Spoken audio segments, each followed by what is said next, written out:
Play हो गया।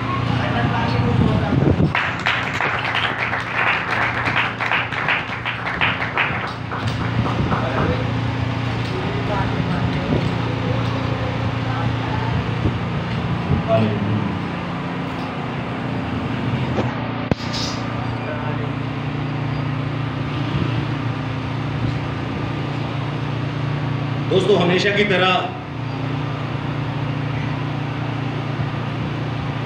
हम लोग इबादत का आगाज़ करेंगे सलाम से, क्योंकि हमें एक दूसरे की सलामती लेनी चाहिए और एक दूसरे को सलामती देनी भी चाहिए।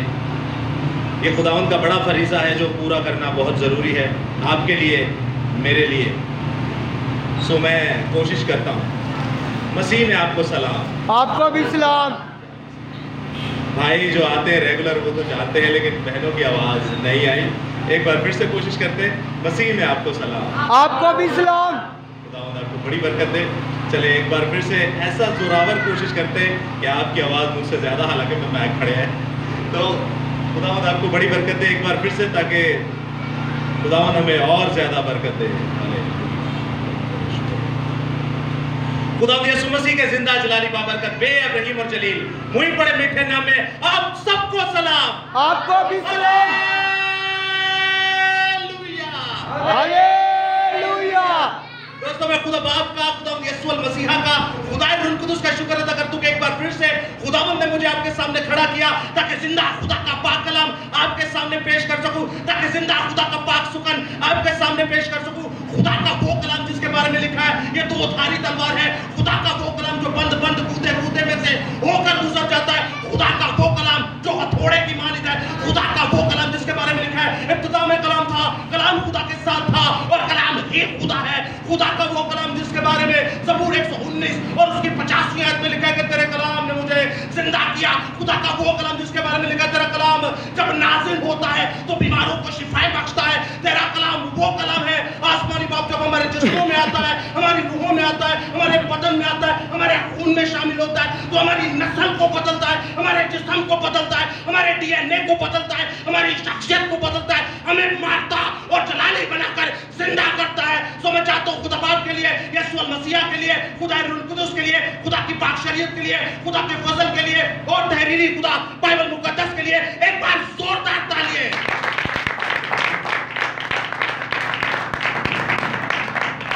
जय यीशु दी हर शाह यीशु। खुदावंद आपके साथ हो दोस्तों, खुदावंद आपको बड़ी बरकत है। याद रखिएगा जब आप बोलते हैं तो ऐसा लगता है कि खुदा की कलीसिया हमेशा बोलती है और बोलते ही रहने चाहिए, क्योंकि अगर हम चुप हो गए तो पत्थर चिल्लाना शुरू हो जाएंगे और जब पत्थर चिल्ला उठे तो फिर हमारा फायदा नहीं इस सरजमीन पर। तो आज का कलाम है खुदा जो कि हम ऑलरेडी तकरीबन 1.5-2 हफ्ते से टैली कर रहे थे। लास्ट टाइम बारिश की वजह से हम नहीं आ पाए तो वो नहीं हुआ। अदनान भाई उनके थोड़े घर में प्रॉब्लम थी इसलिए वो नहीं आए। ये उन्हीं ने कहा था कि हमें मुकद्दस अलीशा और मुकद्दस एलिया के बारे में समझाया जाए। मुकद्दस अलीशा और मुकद्दस एलिया के बारे में दोस्तों याद रखिएगा, जब आपके सामने ये दो नाम आए, अलग अलग नहीं, जब ये दो नाम इकट्ठे आए, मुकद्दस एलिया और मुकद्दस अलीशा। अब जो बाइबल मुकद्दस की स्टडी करते हैं, जो बाइबल को जानते हैं, उनको पता है एलिया क्या था और अलीशा क्या था। इट मीन्स के ये ऐसे ही हैं जैसे मैं और आप यहाँ पर बैठे हुए हैं। हमारे हम तबीयत इंसान थे, हम ही जैसे थे, हमारी जैसी इनकी फैमिली थी, लेकिन एक इन दोनों में अगर आप रिश्ते की बात करें क्या थी, तो मैं आपसे एक छोटा सा सवाल पूछता हूँ कि इन दोनों में ऐसा कौन सा रिश्ता था जो पूरी कायनात जानती है कि हाँ ये रिश्ता इन दोनों में था। कोई अगर बता सके तो। मुकद्दस एलिया और मुकद्दस अलीशा में, चले और आसान कर दो, ये आपस में दोनों क्या थे? उस्ताद शागिर्द। उस्ताद शागिर्द। ये दोनों आपस में क्या थे? उस्ताद शागिर्द। अब जब मुकद्दस एलिया और मुकद्दस अलीशा की बात हो तो याद रखिएगा दोस्तों, बहुत सारे टॉपिक्स बनते हैं, लेकिन एक बड़ा गहरा भेद इनमें निकल के आता है और वो है उस्ताद और शागिर्द का। तो इसी कलाम खुदा को हम आज रखेंगे और पाक मुकद्दस में से देखेंगे। कलाम खुदा में से मेरे साथ आप देखिएगा 2 आयतें मुकद्दसा होंगी हमेशा की तरह। पहली आयत मुकद्दसा मुकद्दस मत्ती रसूल की मुआरफत लिखी गई यीशु मसीह की इंजील, उसका 23वां बाब और उसकी 7वीं से 9वीं आयत तक, उसकी 7वीं से 9वीं आयत तक गौर से सुनिएगा दोस्तों, इस इस्तबाक में क्या मरकूम है। और बाजारों में सलाम और आदमियों से रबी कहलाना पसंद करते हैं, मगर तुम रबी ना कहलाओ क्योंकि तुम्हारा उस्ताद एक ही है और तुम सब भाई हो। और जमीन पर किसी को अपना बाप ना कहो क्योंकि तुम्हारा बाप एक ही है जो आसमान पर है। 10वीं आयत भी पढ़ लेते हैं। और ना तुम हादी कहलाओ क्योंकि तुम्हारा हादी एक ही है यानी मसीह। तो दोस्तों दूसरी आयत मुकद्दसा हम देखेंगे। मुकद्दस सुल्तानुल आरफीन मोहब्बत के रसूल यूहन्ना आरिफ, यूहन्ना आरिफ का दूसरा आम खत, यूहन्ना आरिफ का पहला आम खत और उसका दूसरा बाब, यूहन्ना आरिफ का पहला आम खत और उसका दूसरा बाब और उसकी 26वीं से 27वीं आयत तक पढ़ेंगे। जिनके पास बाइबल मुकद्दस नहीं है वो गौर से सुनिएगा। मैंने ये बातें तुम्हें उनकी बाबत लिखी हैं जो तुम्हें फरेब देते हैं और तुम्हारा वो मसा जो उसकी तरफ से किया गया तुम में कायम रहता है और तुम इसके मोहताज नहीं कि कोई तुम्हें सिखाए, बल्कि जिस तरह वो मसा जो उसकी तरफ से किया गया तुम्हें सब बातें सिखाता है और सच्चा है और झूठा नहीं, और जिस तरह उसने तुम्हें सिखाया उसी तरह तुम उसमें कायम रहते हो। कलाम खुदा का पढ़ा, सुना, समझा और कबूल किया जाना हम सबों के लिए बाइस से बरकत का सबब हो। खुदा का शुक्र हो, आमीन। दोस्तों दोनों आयतें मुकद्दसा आपने सुनी। रिश्ता मुकद्दस एलिया और मुकद्दस अलीशा का उस्ताद और शागिर्द का था। पहली आयत मुकद्दसा आपने सुनी, टू दी पॉइंट बात करेंगे कि तुम जमीन पर किसी को अपना उस्ताद ना बनाओ क्योंकि तुम्हारा उस्ताद एक ही है जो आसमान पर है। अब आसमान पर कौन है? खुदा बाप, खुदा बेटे, खुदा रुल कुदस यानी जिंदा वाहिद खुदा, यहोवे पाक एलोहीम खुदा, खुदावंद यीशु अल मसीहा और खुदा रुल कुदस। तो वो कहता है जमीन पर किसी को उस्ताद ना बनाओ बल्कि आसमान पर बनाओ। अब हम कहें कि हम आसमानी खुदा से कैसे सीख सकते हैं या वो हमारा उस्ताद कैसे बन सकता है? तो यही खुदा बाप है, यही यीशु अल मसीहा है और यही रूहुल कुदस है। आप बाइबल मुकद्दस को पढ़ लीजिए, समझे आपने खुदा को पढ़ लिया। अब बाइबल मुकद्दस की सच्चाइयों को जान ले, समझ ले आपने खुदा को जान लिया। कायनात में 4200 मजहब है, कोई भी ये बात नहीं करेगा। ये सिर्फ और सिर्फ जिंदा खुदा आपसे बात करेगा कि बाइबल को दिल में ले लो, समझो तुमने खुदा को दिल में ले लिया। बाइबल को हाथों में ले लो, समझो तुमने खुदा को हाथों में ले लिया। बाइबल जब खुलती ही है तो बरकतें नाजिल होना शुरू हो जाती हैं। बाइबल जब खुलती ही है तो लानतें खत्म होना शुरू हो जाती हैं। बाइबल जब खुलती ही है तो मुसीबतें खत्म होना शुरू हो जाती हैं। बाइबल जब खुलती ही है तो कमजोरियां खत्म होना शुरू हो जाती हैं। बाइबल जब खुलती है तो बदरूहें भागना शुरू हो जाती हैं। बाइबल जब खुलती है तो खुदा का फजल, खुदा की बरकत, खुदा की रहमत, खुदा की नेमतें नाजिल होना शुरू हो जाती हैं। बाइबल जब खुलती है तो खुदा के गहरे भेद और मुकाशफात और दिल की तह की बातें आपके सामने आना शुरू हो जाती हैं और आप जान जाते हैं कि आपके खुदा ने आपके लिए क्या किया। आप जान जाते हैं कि खुदा है कौन। अब यही दो जो बंदे हमारे सामने हैं, खुदा के बड़े सूरमा मुकद्दस एलिया और मुकद्दस अलीशा, ये कलाम को अपने दिल में रखते थे ताकि उसके खिलाफ गुनाह ना करें। अब ये अच्छी तरह जानते थे कि खुदा कौन है। क्यों? क्योंकि कलाम खुदा उनके अंदर था, देखा तो नहीं था उन्होंने। आवाज आती थी, बात सुनते थे, आप देखते आग के भगोड़ों में बात होती थी, फिर आप देखते हैं बादल के सतूनों में बात होती थी, फिर मुकद्दस मूसा थे, उनके सामने रूबरू बातें हुई। लेकिन ये ऐसे शख्स थे जो कलाम को अपने अंदर लिए हुए थे। और याद रखिएगा, नए अहदनामे का मुकद्दस एलिया, मुकद्दस यूहन्ना नबी को भी कहा जाता है। जब आप पहला सलातीन पढ़ेंगे तो दूसरा सलतीन उसका पहला बाब पढ़ेंगे तो मुकद्दस एलिया का लिबास और मुकद्दस यूहन्ना बपतिस्मा देने वाले का लिबास भी सेम ही है।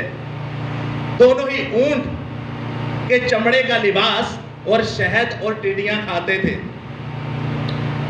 तो दोस्तों याद रखिएगा, अब बात हो रही है उस्ताद और शागिर्द की। खुदावंद ने पहली आयत में कहा कि तू जमीन पर किसी को उस्ताद न बनाना, मैं उस्ताद हूं, यानी ये है।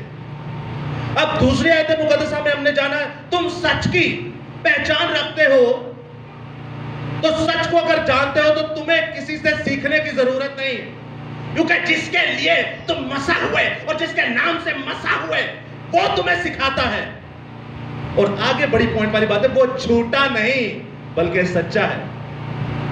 मिसाल के तौर पे मैं इंसान हूं, मेरे वसीला से खुदा ने 4 साल में अनकाउंटेबल रूहें बचाई, और ये सच्चाई है। हम लोग एक जगह पे टिके नहीं, खुदावंद ने मुझे आधे से ज्यादा कराची में इस्तेमाल किया। कल को मैं उठ के कहूं कि मैं तेरा उस्ताद है, तुसी मेरे कियो शागिर्द हो, तो बाइबल कहती है उसको उस्ताद बनाओ जो कामिल है, उसको उस्ताद बनाओ जिसमें गुनाह नहीं, उसको उस्ताद बनाओ जो कलाम से भरा हुआ है।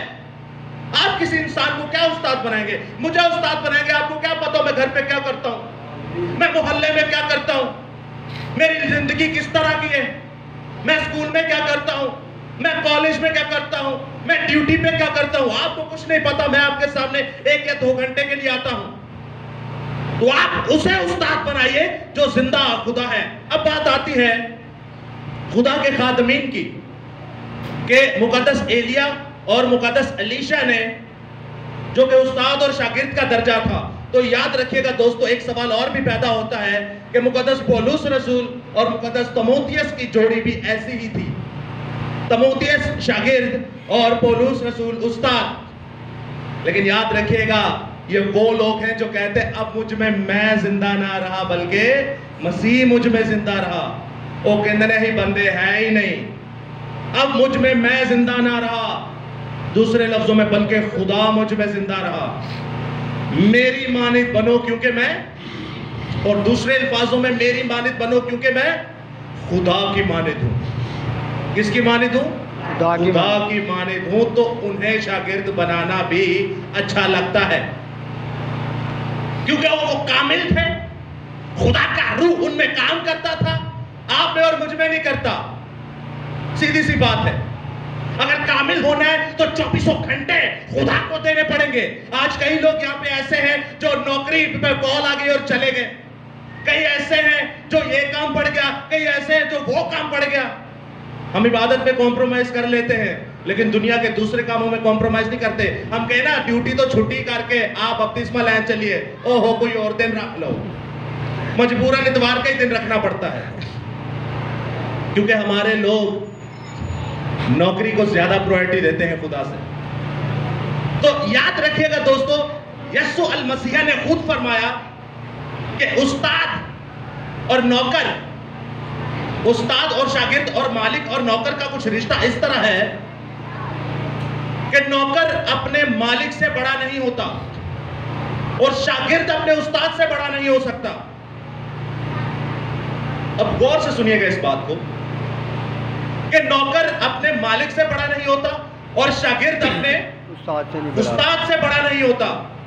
इससे अच्छा है कि शागिर्द अपने उस्ताद की तरह बने, उस्ताद की तरह लेवल हो, और नौकर का मालिक की तरह लेवल हो। नौकर जो है वो उस्ताद की तरह बने और शागिर्द जो है, सॉरी, नौकर जो है वो अपने मालिक की तरह बने और शागिर्द जो है वो अपने उस्ताद की तरह बने। शागिर्द कभी ऊपर नहीं जा सकता, क्योंकि जितनी मेहनत उस्ताद ने की होती है ना, शागिर्द उसके 25% भी नहीं होता।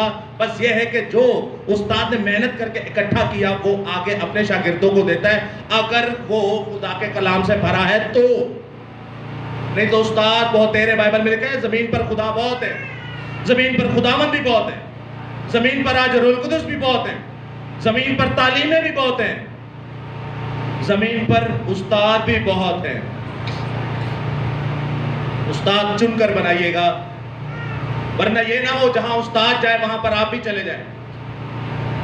अब जब मुकद्दस एलीशा और मुकद्दस एलिया की बात हो रही है। ये ऐसे उस्ताद शागिर्द थे कि आपको बाइबल में ऐसी 2-4 और ढेरों मिसालें मिलेंगी, लेकिन जब नाम इन दोनों का लिया जाता है तो मैं आपके सामने मुकद्दस एलिया के कुछ करिश्मात रखना चाहता हूं, मुकद्दस एलिया की कुछ जिंदगी के बारे में आपको बताना चाहता हूं। तो आप सुनिएगा गौर से, कलामे खुदा क्या फरमाता है। अब जब अखयब बादशाह बना इसराइल का, अखयब बादशाह बना इसराइल का, उसने जितने उससे पहले बादशाह आए सबसे ज्यादा बदकारी की, सबसे ज्यादा बदी की, बाल देवता की ऊपर चट्टानों के ऊपर पहाड़ों की चोटियों पर मंदिर बनाकर उसकी पूजा की, उसकी प्रस्तिश की, आसमान के सितारों की, आसमान के लश्कर की, सूरज की, चांद की प्रस्तिश की था इसराइली। और गैर कौम जो सैतानियों की मलका थी उससे शादी भी की, फिर उसने अपनी प्रस्तिश करवाना शुरू की। अब जब ये बाल था, ये खुदा नहीं है, लेकिन मुकद्दस एलिया नबी का सामना इन्हीं लोगों से हुआ। और याद रखिएगा, मुकद्दस एलिया ने कहा कि 3.5 बरस तक आसमान से बारिश नहीं होगी, आसमान से मींह नहीं बरसेगा। तो नहीं बरसा, और नए अहदनामा में खुदावंद खूब फरमाता है कि मुकद्दस एलिया हमारा ही हम खिदमत इंसान था, हमारी ही तरह का इंसान था। उसने ऐसी जोरों से दुआ की कि आसमान बंद हो गया। अब जब आसमान बंद हुआ तो आपने एक बेवा, सारपत की जो बेवा है उसके बारे में सुना होगा। सारपत की जो बेवा है उसके बारे में आपने सुना होगा। एक मुट्ठी आटा था और थोड़ा सा कुप्पी में तेल, बड़ी मशहूर बात है, आप सभी जानते होंगे। अब उस्ताद जी वहां पर गए, लेकिन उससे पहले आप जानते हैं पूरे इस्राएल के अंदर काल पड़ा हुआ है, लेकिन उस्ताद जी को, एलिया को, मुकद्दस एलिया को खुदा नाले के अंदर सुबह में गोश्त और रोटी कौवे से लाकर खिलाता था, और शाम में भी गोश्त और रोटी कौवे से लाकर खिलाता था। आपको पता है कौवे की खसलत क्या है, कौवे की औकात क्या है, कौवे की हैसियत क्या है, कौवे की फितरत क्या है, कौवे की नेचर क्या है। कौवा कभी किसी को देना नहीं जानता, बल्कि छीनना जानता है। आप कुछ भी रखेंगे वो छीन कर आपसे ले जाएगा। कभी खुली हवा में आप कुछ खाइए, आपके हाथों से छीन कर ले जाएगा। अब जो खुदा के लोग होते हैं, जो कलाम से भरे होते हैं, कलाम से जो भरे होते हैं, खुदाओं के पेट को भरना जानता है, खुदाओं की भूख को जानता है। इसलिए तो उसने कहा कि इंसान रोटी और पानी से नहीं बल्कि खुदा के कलाम से जीता रहेगा। खुदा का कलाम उसके अंदर। तो इस कव्वे को देखिए, जब बाप नू ने, जब खुश्की हो गई, बाप नू कश्ती के अंदर फाख्ता को भेजता है तो फाख्ता वापिस आ जाती है। फिर दूसरी बार फाख्ता को भेजता है तो एक डाली लेके आती है। लेकिन इस कव्वे की खसलत को देखिए, जब कव्वे को भेजा तो वापिस नहीं आया, बल्कि लाशों के ऊपर बैठकर उन्हें खाना शुरू हो गया। तो जिंदा खुदा इस कव्वे की खसलत को बदलता है। ये जो खसलत नेगेटिव रखता है, ये जो खसलत मंफी रखता है, ये जो खसलत ऐसी रखता है जो नागवारा है, ये लोगों से छीनता है। लेकिन खुदा का बंदा जब भूखा और प्यासा होता है तो कव्वों की खसलत को जिंदा खुदा बदलता है। वही इस कव्वे जो है सुबह में भी खुदा के लोगों को गोश्त खिलाते, रोटी खिलाते, और वही कव्वे शाम को भी खुदा के लोगों को गोश्त खिलाते, रोटी खिलाते, ताकि खुदा का कलाम हमेशा एलिया के अंदर जिंदा रहे। Hallelujah, hallelujah. दोस्तों याद रखिएगा, मुकद्दस एलिया के अंदर खुदा का कलाम था तो वो भूखा रह नहीं था सकता। उसके बाद जब काल पड़ा तो एक बेवा, सारपत की बेवा, उसके पास एक ही मुट्ठी आटा और एक ही मुट्ठी तेल। याद रखिएगा, ये चीजें वो हैं जो आपकी और मेरी इबरत के लिए हैं, आपके मेरे ईमान को बढ़ाने के लिए हैं। कि कभी भी कोई मुसीबत हो तो परेशान मत होइएगा, जिंदा खुदा है जो आपकी सुनता है। याद रखिएगा, ये कोई छोटी परेशानी नहीं कि रोटी एक ही मुट्ठी है और कुप्पी में थोड़ा सा आखिरी तेल। अब उसी के घर खुदा ने क्यों भेजा एलिया को? क्या इसराइल के अंदर और कोई बेवा नहीं थी? इतनी बड़ी कौम जिसको ना कोई गिन सकता है, वो आसमान के सितारों की तरह और जमीन की रेत की तरह अनकाउंटेबल। क्या उनके अंदर और कोई बेवा नहीं थी?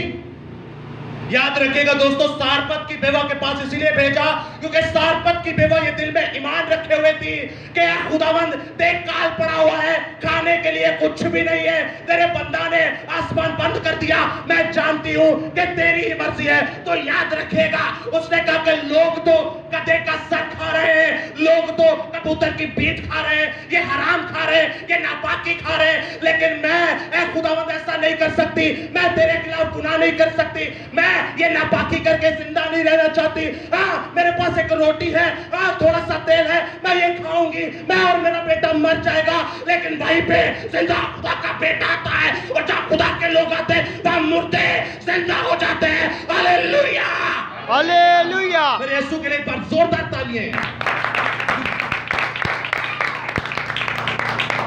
जहां खुदा के लोग आते हैं वहां जिंदे मुर्दा भी जिंदा हो जाते हैं। जिंदे मुर्दा समझते हैं ना आप? और जो मरने की हालत में अभी जाने को है, खुदा उसे भी जिंदा कर देता है। खुदावंद का आइंदा के बाद जब तक तू इस सफा हस्ती से मिट नहीं जाती, ना कभी तेरे घर में आटा खत्म होगा और ना कभी तेल खत्म होगा। उस्ताद जी को देखिए फिर से। अब जब बाल की पूजा हो रही है, 450 नबी थे बाल की पूजा करने वाले, जो अखिया बादशाह इस्राएली था, साडी कौम दा ही, लेकिन गैर कौमा दी पूजा करने लग गया, गैर कौमा दे खुदावां नूं मनन लग गया। तो हुआ क्या? अब उस्ताद ने कहा, अलीशा एलिया ने कहा कि ठीक है, अब जरा 1-on-1 फैसला हो जाए, फेस टू फेस बात हो जाए। उन्होंने कहा ठीक है भाई, बाल के लोगों एक बैल आप लाओ, एक बैल मैं लाता हूं, 2 टुकड़े आप करो, 2 टुकड़े मैं करता हूं। लकड़ी लाइए, पत्थरों का मजबा बनाइए। तो आप ज्यादा हैं, क्या है? आप तादाद में ज्यादा है 450, और मैं कितने हूं? मैं अकेला हूं। आप 450 हैं और मैं अकेला हूं। यहां जिंदा खुदा कहता है, बुलाए गए तो बहुत तेरे, लेकिन बरगजीते थोड़े हैं। आते तो सारे ही हैं, लेकिन खुदा से मोहब्बत रखने वाले थोड़े हैं। चाहे कौम बनी इस्राएल आसमान के सितारों की तरह क्यों ना हो, चाहे कौम बनी इस्राएल रेत की मट्टी की तरह क्यों ना हो, समंदर की रेत की तरह क्यों ना हो, लेकिन खुदा की बादशाही में थोड़े ही जाएंगे। तो दोस्तों, यहां पर वो उन्हें ऑफर देता है कि आप ज्यादा हैं, इसलिए पहले आप कोशिश कीजिए, बुलाइए अपने खुदा को, बुलाइए अपने पीर को, बुलाइए अपने फकीर को, बुलाइए अपने मौक्किल को, बुलाइए अपने देवता को, बुलाइए अपने खुदा को, बुलाइए अपने माबूद को, कि वो इस पर आग नाजिल करे, वो इस कुर्बान गाह पर आग नाजिल करे। तो वो सुबह से लेकर दोपहर तक लगे रहते हैं और शोर डालते हैं और कूदते हैं और फांदते हैं, ऐ बाल आकर इसको जला दे, ऐ बाल आसमान से आग को नाजिल कर। अब बाल की ना तो आंखें हैं, ना तो मुंह है, ना है कान, और अगर बना भी देते हैं तो उसकी आंखें हैं लेकिन वो देख नहीं सकता, उसका मुंह है वो बोल नहीं सकता, उसके कान तो है वो सुन नहीं सकता, उसके हाथ तो है वो पकड़ नहीं सकता, उसके पैर तो है वो चल नहीं सकता, उसको तो खुद किसी की मोहताजी की जरूरत है, खुद भी पकड़ के उसे यहां लगाता है या फिर दीवारों पर लगाता है। अब बाल कहां से आग नाजिल करेगा? जिंदा खुदा तो इस कायनात पर एक ही है। मुकद्दस एलिया भी थोड़ा जो ना क्या, चलो इन्हें थोड़ा और पंप अप किया जाए, थोड़ा फॉर्म अप किया जाए। वो कहते ने यार शाम होना लिए, वेखो कि तुहाडा खुदा सुता ना होए, वेखो कि तुहाडा महबूद औंगदा ना होए, तुहाडा महबूद कि रास्ते च ना होए, कि बह गया ना होए, कि खलोर गया ना होए। इंज करो, जरा होर जोर दी करो। वो अपने आप को बर्छियां मारना शुरू कर देते हैं, छुरियां मारना शुरू कर देते हैं कि बाल देख, हम तेरे लिए अपने आप को खून रेजा करते हैं, हम अपने आप को काटते हैं, पीटते हैं, अब तो आग नाजिल करते। फिर आते हैं उस्ताद जी। उस्ताद जी कहते हैं कि ठीक है भाई, पहले तो इस कुर्बान गाह को बनाओ। कुर्बान गाह को बनाया, फिर इस कुर्बान गाह के चारों तरफ क्या किया? खड्डा किया, खड्डा किया, फिर उसके ऊपर एक मटका पानी डाला। अब मटके आप जानते हैं, जब यीशु अल मसीहा पहला मौजज़ा किया काना गलील के अंदर, तो वो मटके को छोटे नहीं थे, मन मन का पानी उसमें आता था। बोला डालो मटके पानी, कुर्बानी लकड़ी और पत्थर की, और उसके ऊपर बैल 2 टुकड़े, और साथ में क्या बना दी? ऐसी वो खड्डा बना देता गोल, ताकि जब पानी रेड़ गिरते रहे वेची रहे, यानी कि कुर्बानी को गीला कर दिया। फिर कह रहा है एक मटका और डाल, फिर पानी को गीला किया, फिर कह रहा है एक मटका और डाल। वो कह रहे ये क्या हो गया इसको, ये तो साड़ी खुशक नहीं पी अग लगती, ये पानी पे पुआई जाता है। वो भी कह रहे थे ये क्या करते हैं, हमने अपने आप को काट पीट लिया, ये क्या कर रहा है। उसने कहा बताता हूं तुम्हें मैं क्या कर रहा हूं। तब उस्ताद आता है, तब एलिया आता है, खुदा का बड़ा सूरमा आता है और वो कहता है ए इस्राएल के खुदा, ए इब्राहिम के खुदा, ए इसहाक के खुदा, ए याकूब के खुदा, इनको बता दे कि इस जमीन के ऊपर, इस आसमान के ऊपर तू ही जिंदा खुदा है, तू ही यहोवा यरी, तू ही यहोवा राफा, तू ही यहोवा निस्सी, तू ही यहोवा शालोम, तू ही यहोवा एडोनाई, तू ही यहोवा एल शडाई, तू ही यहोवा एलोहिम है, तू ही जिंदा खुदा, आफताबे सदाकत जिसकी किरणों में शिफा है, तू ही जिंदा खुदा, जो खुदावंदे अजीम खुदा, तू ही जिंदा खुदा, जो मौदा मुनंजी खुदा, तू ही जिंदा खुदा, जो शिफा देता है, तू ही जिंदा खुदा, जो जज़ा देता है, तू ही जिंदा खुदा, जो कह देता है तो आसमान बन जाते हैं, तू ही जिंदा खुदा, जो इरादा कर लेता है तो जमीन और जमीन की नींव डर जाती है। आज आग नाज़िल कर ताकि दुनिया जान जाए कि यहोवा खुदा वाहिद खुदा है। Hallelujah, hallelujah. यहोवा खुदा के लिए एक बार जोरदार तालियां। तो दोस्तों बाइबल मुकद्दस फरमाती है तब आग नाजिल होती है तो की होया होएगा, अग लग गई और लकड़ियां नु अग लग गई, कुर्बान गाह नु अग लग गई, ते जड़ा पानी सी बाइबल मुकद्दस फरमाती है उससे लकड़ियां, पत्थर, कुर्बान गाह, कुर्बानी और पानी सफा जट हो गया, सब फिनिश्ड, खत्म। वहां पे आपको नजर ही नहीं आएगा यहाँ पे कुछ था भी, आग ही नजर आ रही है। क्यों?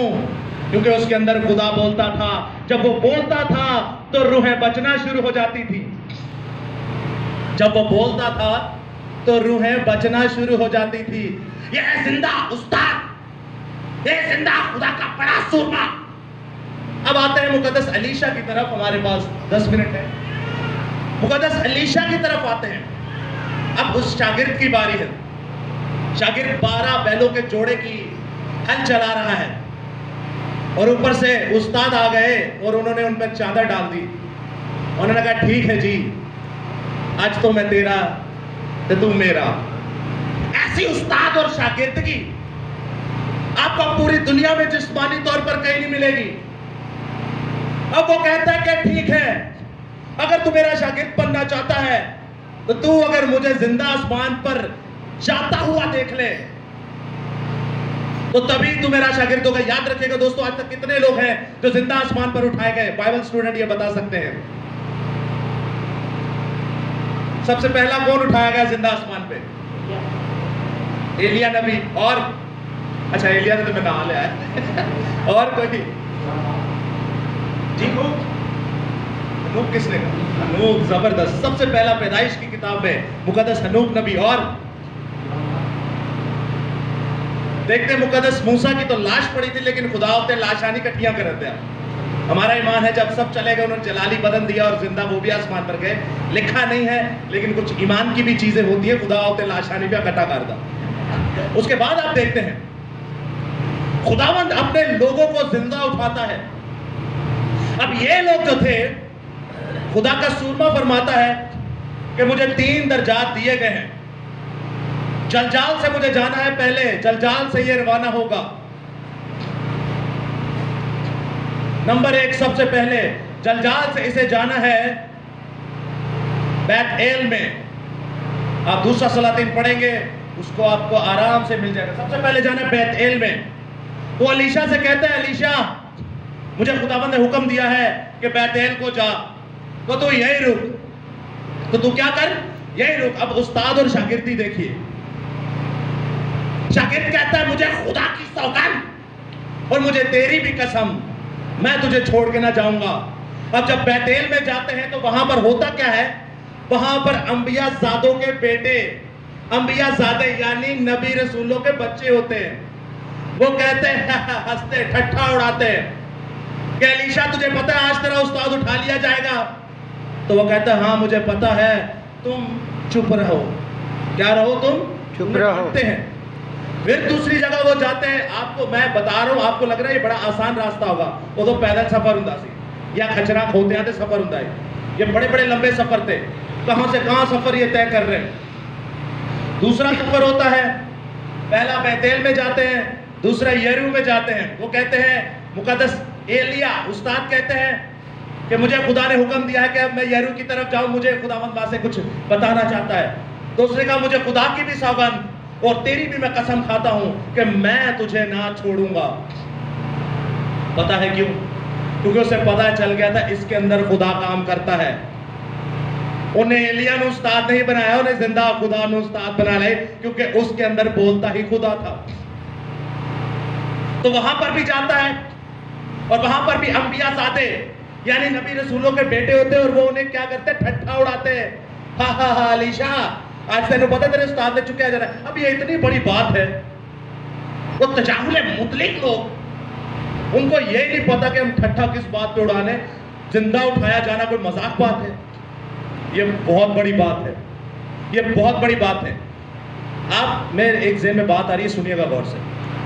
हम जब रोजरी पढ़ते हैं उसमें 5वां भेद आता है कि मुकद्दसा मां मरियम का जिंदा आसमान पर उठाया जाना और आसमान पर उसकी ताजपोशी, यानी कि आसमान की वो मलका है, उन्हें आसमान की मलका भी कहा जाता है। अभी 8 सितंबर को उनकी ईद भी गुजरी है। अब सुनिएगा गौर से, ये इतना बड़ा वाकया, ये कुछ छोटा वाकया जिंदा आसमान पर उठाया जाना, ये बहुत बड़ा वाकया दोस्तों। और ये वाकया जिस जिस के साथ हुआ वो बाइबल में लिखा हुआ है। और हमारा फॉर्मूला क्या है किसी सवाल का जवाब देने का, कि लिखा है, ये नहीं लिखा। वो खुद एक वसीला थी, हमारे खुदावंद यीशु मसीह की माँ थी, हमारी भी माँ है, लेकिन वो इंसान थी। हम उनकी प्रस्तुति नहीं कर सकते, हम उनके आगे दुआ नहीं कर सकते, और वो आसमान पे जिंदा नहीं उठाई गई। लेकिन देखें, पढ़े लिखे लोग कहते हैं जाओ फिर नहीं तो ना सही चुकी गई जे की करना जे। ये पढ़े लिखे लोगों का हाल है। क्या कर सकते हैं आप सिर्फ बोल सकते हैं, बीच को बो सकते हैं। तो अब जब तीसरी आखिरी जगह पर जाना था, हम टू दी पॉइंट अपने टॉपिक की तरफ आते हैं। अब जब आखिरी जगह पर जाना था तो दोस्तों याद रखिएगा, आखिरी जगह निहायत ही खूबसूरत, निहायत ही जबरदस्त, और वो थी दरिया यरदन। अब यरदन पर जब जाना था तो उस्ताद कह रहे हैं, भाई मुझे खुदा ने यहाँ पर कुछ देना है, कुछ बात करनी है, तो अलीशा यहीं पे रुक।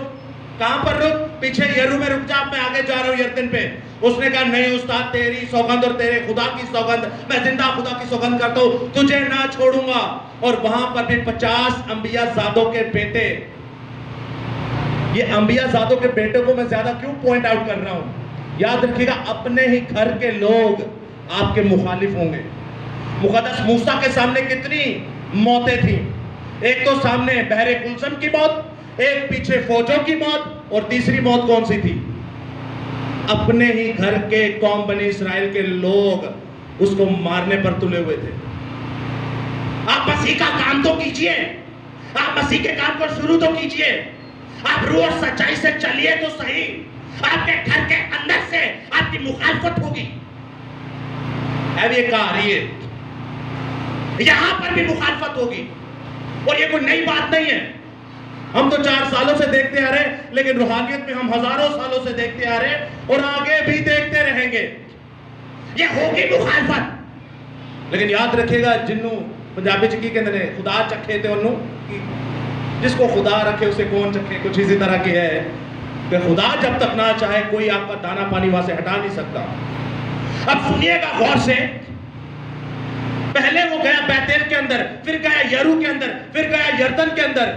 तीनों जगहों पे खुदा ही के कौम बनी इस्राएल के नबियों के बेटे बेइज्जती कर रहे हैं, खुदा के लोगों की, और हंस रहे हैं और ठट्ठा मार रहे हैं। और उस्ताद और शागिर्द की मोहब्बत देख रहे हो, हर बार यही कह रहा है, तुम चुप रहो, तुम क्या रहो, चुप रहो। अब जब चुप रहो तो पहले वो गया बैतेल को, फिर वो गया यरीहो को, फिर वो गया यरदन को। तो याद रखिएगा, मुकद्दस एलिया क्या करता है, तो जो अपना चादर जो है वो दरिया यरदन के ऊपर मारता है, और दरिया यरदन कितने टुकड़े हो जाता है? 2 टुकड़े हो जाता है। किन्ने किन्ने 2 टुकड़े कीते पानी दे, या समंदर दे या बहर दे, बाइबल के अंदर। एक मुकद्दस मूसा ने, और दूसरा है तो होना है मुकद्दस एलिया। अब याद रखिएगा, जब तक एलिया की तक बात थी, जब तक उस्ताद जी तक बात थी, ऐसे अपनी चादर मारी और दरिया के दो टुकड़े हो गए। इससे पहले भी आप देखते हैं तो एक यशुआ नबी है, जब वो ऐद का संदूक लेकर चलते थे तो समंदर आगे आगे चलता था, दरिया आगे आगे चलता था, पानी उनके पैर को टच भी नहीं कर पाया। दो टुकड़े तो ना हुआ लेकिन पानी उनसे आगे भागता था। अब जब जानते हैं आप मुकद्दस एलीशा को, मुकद्दस एलिया, उस्ताद जी ने क्या किया? उस्ताद जी ने यह किया कि ठीक है, अब मैंने पटका मार दिया, अब मैंने चादर मार दी, और अगर तू मुझे देख ले कि जिंदा खुदा के आग के रथों के पहरे मुझे ले जाए तो ये चादर तुझ पर होगी, तो तू मांगता क्या है? उसने कहा मुझे तेरे मसा का दूना चाहिए, मुझे तेरी खिदमत का डबल चाहिए। कई लोग मसा का दुगना समझते हैं और लालच है। 16 का 32 मुकद्दस एलिया की बाइबल में आप स्टडी देखें, उन्होंने 16 मौजज़े किए, और मुकद्दस एलीशा की काउंटिंग देखें, उन्होंने 32 मौजज़े किए, बिल्कुल ही डबल मिला। आप काउंटिंग कीजिएगा कभी। अब ये जो खिदमतें थी, ये खिदमतें जो थी, याद रखिएगा दोस्तों, जब हम डबल मसा मांगते हैं ना किसी से, मिसाल के तौर पे जिन मेरा उस्ताद है मैं इंज होवा, तो याद रखिएगा आपको डबल खिदमत तो मिलेगी, आप पर मुसीबतें भी डबल आएंगी।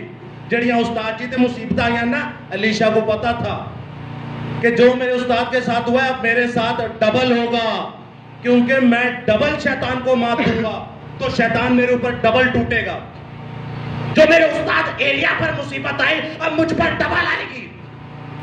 आखिरी चंद बातें करूंगा। अब उस्ताद और शागिर्द की कैसी मोहब्बत है ये, उस्ताद और शागिर्द की कैसी मोहब्बत है ये। बाइबल मुकद्दस फरमाती है आपके बगोले आते हैं, बातें करते चलते चलते बातें कर रहे, चलते चलते बातें कर रहे, ऊपर से आपके बगोले आ गए, ऊपर से आतिशी रथों के पहरे हो गए, और ऐसे घोड़े जिनको आग लगी हुई है, ऐसे रथ जिनको आग लगी हुई है, और वो मुकद्दस एलिया को उठा के चले गए। इतना मुबारक मंजर, इतना मुबारक मंजर। और शागिर्द को देखिए, एलीशा को देखिए, अपने कपड़े फाड़ता है, कहते हैं खुदावंद, ऐ खुदावंद मेरा उस्ताद, ऐ खुदावंद मेरा उस्ताद। लेकिन याद रखिएगा दोस्तों, वहां पे वो खुदा को नहीं ताने मार रहा होता, वो देख रहा होता है कि मेरा उस्ताद चला गया। चादर भी देखता है पड़ी हुई है, यानी कि उसने आपके बगोलों को, आतिशी रथों को देखा और चादर भी पकड़ ली। अब याद रखिएगा, जहां पर एलिया नबी का आखिरी मौजज़ा यानी दरियाए यरदन को दो टुकड़े किया, वहां से एलीशा नबी का पहला मौजज़ा शुरू हुआ। उसने भी वो चादर पकड़ी और दरियाए यरदन पर मारा, दरियाए यरदन दो टुकड़े हो गया। Hallelujah, hallelujah. खुदावंद जब अपने लोगों से काम लेता है तो दोस्तों याद रखिएगा, खुदावंद अपने बातों का पक्का है।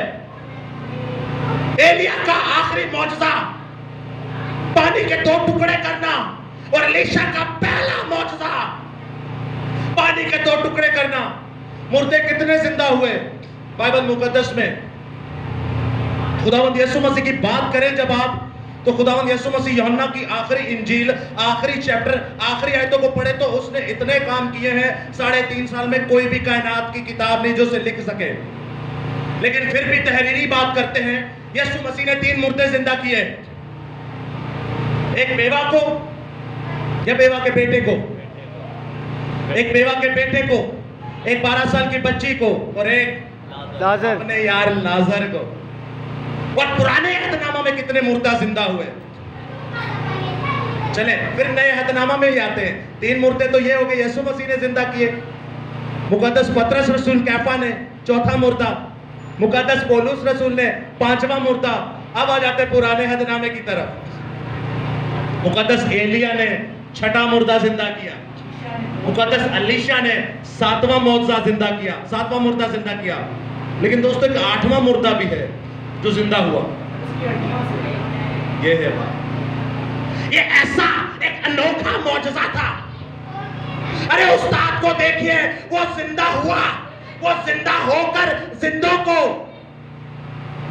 बरकतें, नेमतें, फजीलतों का वसीला बन के उन्हें देता है। अब जब उसने कहा कि मुझे इसकी रूह का दुगना चाहिए, मुझे इसके मसा का दुगना चाहिए, मुझे इसकी खिदमत का दुगना चाहिए, तो याद रखेगा एलिया ने तो जिंदा होकर मुर्दा जिंदा किया, एलीशा ने भी जिंदा होकर मुर्दा जिंदा किया, लेकिन दुगना क्या होता है? दुगना ये जब वो मर गया, उसे कब्र में दफन किया गया, हजारों सालों के बाद, सैकड़ों सालों के बाद बचा क्या? सिर्फ हड्डियां बची। हड्डियां बची तो नाम मख्तून गैर ईमान का फौजी जब मर गया तो उस फौजी को, एक गैर ईमान फौजी को ईमानदार की कब्र के अंदर फेंक दिया गया। उनको नहीं तो पता कौन है, लेकिन खुदा का कलाम कहता है वो एलीशा नबी की हड्डियां। खुदा का कलाम जब आप पढ़ते हैं तो आपके बंद बंद गूदे गूदे में से खुदा का कलाम जब आप पढ़ते हैं तो शहद की मानिद खुदा का कलाम जब आप पढ़ते हैं, हथौड़े की मानिद खुदा का कलाम जब आप पढ़ते हैं, आपको जिंदा करता है। खुदा का कलाम एलीशा की हड्डियों के अंदर था, वो मुर्दा गिरा हड्डियों के ऊपर और यीशु के नाम में वो मुर्दा जिंदा हो गया। Hallelujah, hallelujah. मुकद्दस एलीशा एलिया के लिए एक बार जोरदार तालियां।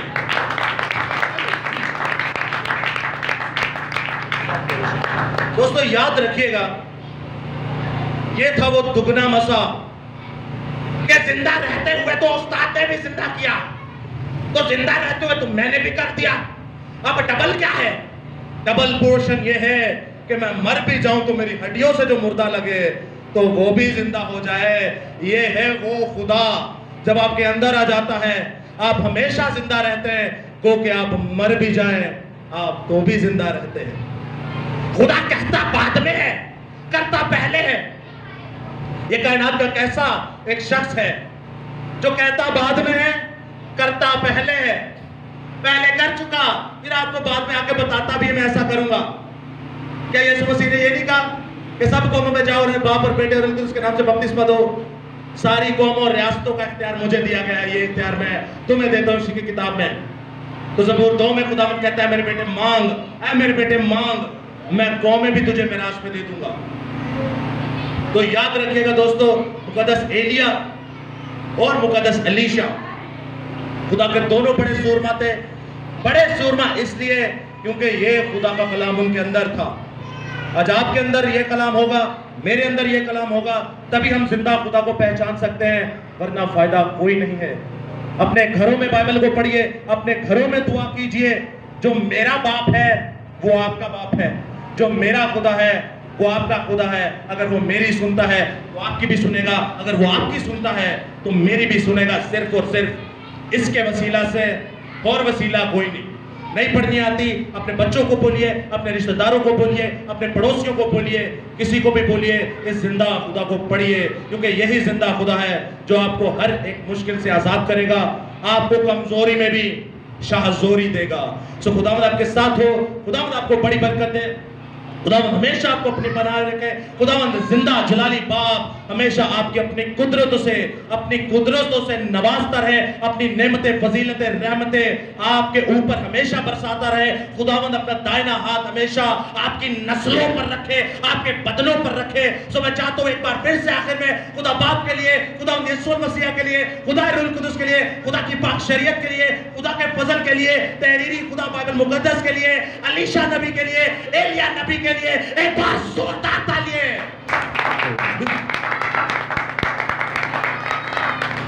दोस्तों आखिर में दुआ हम आबिल भाई के साथ मिलकर करेंगे ताकि जिंदा खुदा इस कलाम के वसीले